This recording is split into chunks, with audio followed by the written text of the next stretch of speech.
I love our early morning walks. The world is hushed and quiet, and there seems to be only God, creation, John, myself, and a Labrador.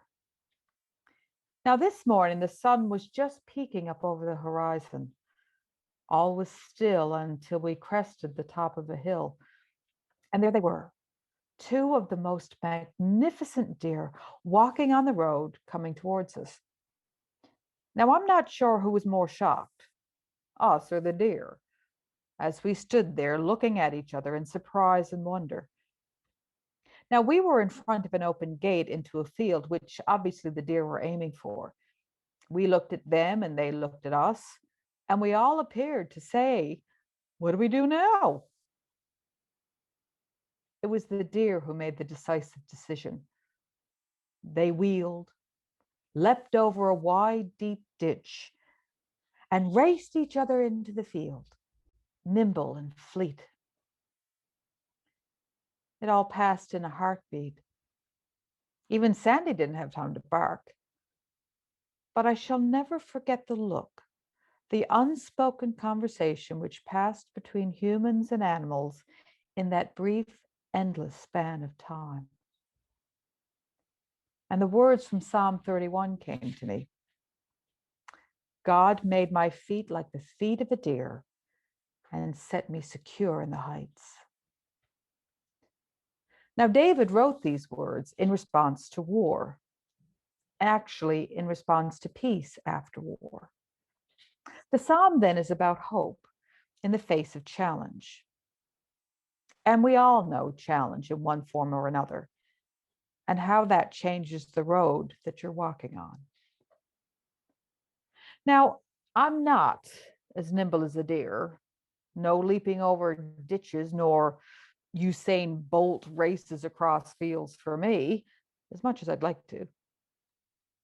But I know that God has set me secure on heights, in depths, and in everything in between. I have all confidence that God has given me all that I need to be about the life that God has given me. My body may not be that of a deer, but my spirit is. Now, in our faith journey, we are all called to be as deer. We're called to be nimble in our bodies and spirits and thinking. If the gate's blocked, let's try another way. Let us be always all about relationships, be they long or brief. Let us be nimble in spirit, that we might hear what the Holy Spirit is speaking to us. Now, as we come out of this pandemic, some may find that verse really hard to believe. Others may be stymied or blocked at gates to former routes and see no other options. Some of us may even stand in shock and say, "What do we do now?" Just as God gave deer all the gifts that they need to leap, God gives us all that we need for the living of this and every day. Remember, God is a generous God. God is a God of abundance.